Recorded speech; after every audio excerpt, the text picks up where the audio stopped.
Muy bien, vamos con el segundo tema, determinantes de la salud mental. Es muy importante que entendamos que nuestra salud mental está influida por diferentes factores. No somos de una sola causa, no somos causa y efecto, somos multicausales. Y claramente nuestra salud mental tiene que ver, por ejemplo, con factores biológicos. Existen sustancias en nuestro cerebro llamadas neurotransmisores que influyen en nuestros estados de ánimo, en la forma como reaccionamos y cómo nos sentimos. La parte hormonal, por ejemplo, también influye en el estado de ánimo. Algunas personas, por ejemplo, presentan ansiedad o depresión y en ocasiones una de las causas tiene que ver con problemas, por ejemplo, de la glándula tiroides.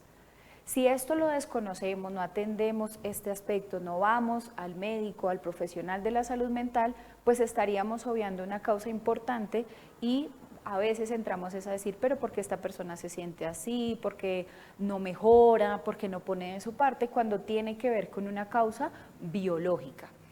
Existen factores claramente externos que afectan nuestros neurotransmisores, nuestra química cerebral, pero en algunos casos es de índole endógeno, se llama, es decir, no tiene una causa externa, sino tiene que ver con el funcionamiento de nuestro sistema nervioso.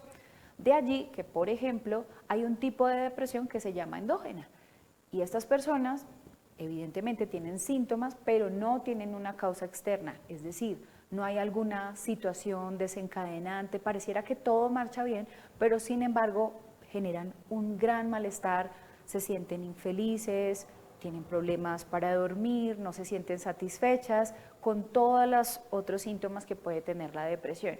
Y es, digamos que más grave o lo complicado del asunto es que no reconocen una causa y de allí vienen entonces ideas de culpa, de reproche, pero ¿por qué me siento así? O a veces a nivel externo, a nivel familiar y social.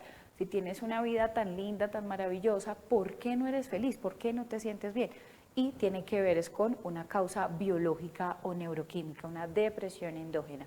Por eso la importancia de que conozcamos de este aspecto porque tiene una incidencia en nosotros. También tiene que ver entonces con los procesos de envejecimiento. Por supuesto, nuestra salud mental, nuestra capacidad de cómo nos sentimos, pensamos y nos comportamos va cambiando a medida que vamos transitando por las distintas etapas de nuestro ciclo vital. Evidentemente, ya cuando se es adulto mayor, pueden empezar a generarse unas afectaciones también por procesos hormonales, pero propios del envejecimiento.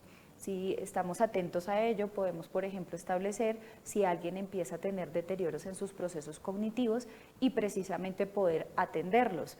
Sabemos, por ejemplo, de afectaciones como la demencia senil, el Alzheimer, que no estoy diciendo que sea directamente a causa del envejecimiento, pero que un factor que incide es eso, ¿de acuerdo? Entonces, revisar nuestra parte biológica, tener claro que tiene que ver con ello, que no es un asunto solamente de fuerza de voluntad, de ponerle como el ímpetu a la cosa, sino que determina innegablemente nuestro estado emocional. Hay un determinante también social y económico. Claramente nuestras condiciones inciden en que tengamos o buena o mala salud mental. Por ejemplo, situaciones sociales como la pobreza, la desigualdad, la exclusión, si estamos en un medio donde hay más inseguridad, violencia, por supuesto eso va a afectar nuestra salud mental. En la parte económica, usualmente si tenemos mejores recursos o hay un nivel de vida, digamos, más satisfactorio, pues se va a gozar de más tranquilidad, de bienestar, de relaciones interpersonales mejores. Eso no quiere decir que sea un camisón de fuerza, claramente conocemos personas que pueden tener de pronto o vienen de una situación social o económicamente difícil y no por ello sufren de una alteración o trastorno mental, porque ahí viene otro factor y que tiene que ver es con nuestra parte personal, las que ven ustedes, las características individuales. Cómo son nuestros rasgos de personalidad, cómo solemos reaccionar a las situaciones que se nos presentan. Todos hemos conocido a alguien en nuestras vidas, sea a nivel personal o familiar o social, una persona que se estresa más que otra, esa persona que se irrita más que otra. Entonces, todos tenemos una forma de reaccionar al estrés de una manera diferente. Hay personas que frente al estrés se cansan mucho, se fatigan, otras se ponen, como se dice coloquialmente, de mal genio o irritables, otras decaen su estado de ánimo o otras reaccionan como presentando alteraciones en su parte física, es decir, se enferman más. Entonces es muy importante entender, por eso les decía que es algo multicausal, no un factor social o económico o cultural me va a determinar totalmente, pero puede generar una incidencia o una vulnerabilidad, ¿de acuerdo? No es lo mismo nosotros, los que vivimos en la urbanidad, a una persona que venga de un área rural o de pronto que ha sido víctima o ha presenciado situaciones de conflicto armado. Claramente eso puede afectar su salud mental teniendo una estructura biológica muy buena, buenas características individuales, pero un evento estresante puede afectar su salud mental, como presenciar una situación así. En el aspecto cultural, eso tiene que ver con cómo con un grupo nos identificamos, los significados de vida que tenemos, las tradiciones, las costumbres. Y ahí claramente el tema de la salud mental hay que ponerlo en contexto. Hay en otros países, en otras culturas, donde ciertos comportamientos para nosotros son rarísimos, podríamos decir como hasta desviados, bizarros, pero para ellos es lo normal. Entonces es muy importante por eso poner en contexto este tema de la salud mental, para revisar en esa familia, en esa cultura, qué suele ser algo normal y qué definitivamente se sale. Así que incide, ¿cierto? También tendría que ver acá con la parte religiosa, con la parte espiritual y cómo eso genera ciertas formas de pensar, reaccionar e interpretar la realidad. Dentro de las características individuales les hablaba yo entonces de cómo reaccionamos, nuestros rasgos de personalidad y de esas experiencias de vida. ¿De acuerdo? No es lo mismo una persona que ha venido transitando por su vida con situaciones cotidianas de estrés a otra, que ejemplo tuvo hace poco una enfermedad o recientemente tuvo la pérdida de un ser querido. Esas experiencias sin duda alguna lo afectan y pueden incidir en su salud mental. Así que la salud mental no tiene que ver con un tema de fortaleza o de poder o no poder. Nadie está exento de en algún momento estar afectado en su salud mental o en su parte emocional. Tiene que ver también con la forma en cómo gestionamos los pensamientos, las emociones y los comportamientos. Como les decía yo en el tema anterior, a veces no controlamos lo que nos pasa, pero sí siempre lo que pensamos, lo que sentimos y cómo actuamos frente a las cosas. Entonces es muy importante ahí identificar si es una persona, por ejemplo, que tiene tendencia a reaccionar de una forma más pesimista, negativa frente a lo que le pasa, o otra por el contrario asume una postura más de análisis, de revisar qué puede hacer, o otra por el contrario trata de extraer lo más positivo de esa situación. Entonces la característica individual es fundamental. En los determinantes ambientales tiene que ver con precisamente las condiciones del ambiente, el clima, la temperatura, la calidad de aire, el ruido.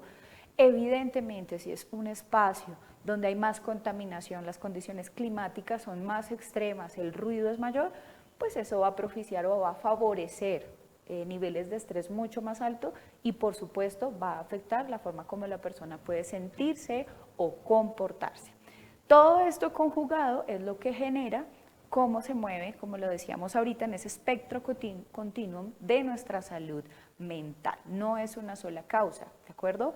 Eso es muy importante tenerlo en cuenta. Existen unos factores de riesgo que inciden en nuestra salud mental, es decir, son aquellos factores que aumentan la posibilidad de desarrollar un trastorno mental. En ellos encontramos, por ejemplo, las experiencias traumáticas, que les decía, presenciar una situación de violencia o ser víctima de una situación de violencia física o sexual, una situación de abuso, si presenciamos una situación de conflicto, una catástrofe natural, si tenemos las situaciones también de secuestro, todo aquello que tenga un impacto alto, sea porque nos pasa a nosotros o a alguien más, que nosotros lo presenciemos, no tiene que ser alguien cercano, puede afectar nuestra salud mental, como les decía yo, incluso hasta en la persona más estable, puede generar un nivel de estrés o de malestar emocional. La predisposición genética. Así como en las enfermedades físicas, puede haber un factor hereditario importante en la salud mental también. Algunas enfermedades mentales, así que la mayoría, se heredan, pero eso no es un camisón de fuerza. Es decir, si ejemplo mi mamá tuvo depresión, entonces yo la voy a tener, no, pero genera en mí como un factor de riesgo o de vulnerabilidad a presentarla. Hay familias donde digamos que se presentan más trastornos y alteraciones mentales y allí otro factor para que tengamos en cuenta y ni nos culpemos ni culpemos a esa persona que llegue a presentar una alteración mental porque existe un componente genético del cual pues la persona no tiene ni control, ni responsabilidad, ni culpa. Finalmente la idea no es que este tema se vuelva en un asunto de culpables, sino de conciencia, entender qué es lo que afecta, incide en nuestra salud mental y cómo lo podemos manejar y potencializar. Porque la buena noticia, y ahorita lo vamos a profundizar, es que tanto las alteraciones como los trastornos mentales se pueden tratar, se pueden prevenir y si se hace un tratamiento a tiempo, se logra un gran proceso de recuperación. Otro factor de riesgo muy importante es el estilo de vida. Cuando nos movemos en el exceso o en la negligencia, claramente puede afectar nuestra salud mental. Es decir, cuando no nos cuidamos en los hábitos de sueño, de alimentación, cuando llevamos nuestro cuerpo hasta el límite y no lo cuidamos. Como les decía, mente y cuerpo son uno solo. Si no lo cuidamos, innegablemente nuestra parte emocional también se va a ver afectada. Otro factor relacionado con precisamente los hábitos de vida saludable o no es el consumo de sustancias, que claramente incide y de hecho hay trastornos asociados al consumo de sustancias o secundarios al consumo de sustancias, por ejemplo de alcohol, de otras sustancias como marihuana, cocaína y otro tipo de alucinógenos y estimulantes. Innegablemente afecta nuestra esfera mental, la forma como pensamos, procesamos e interpretamos la realidad y la forma como nos sentimos y nos comportamos. De hecho, algunas personas lo usan como una forma de paliar esas alteraciones emocionales, pero que a la final termina convirtiéndose en un problema peor. Y allí se vuelve un asunto como del huevo y la gallina, no se sabe qué empezó primero, si la alteración mental llevó al consumo de sustancias o el consumo de sustancias terminó generando otro trastorno mental. Entonces, todos estos factores de riesgo influyen en esa aparición de enfermedad o la pueden afectar, agravar para que se mantengan los síntomas. Por eso es muy importante detectarlos.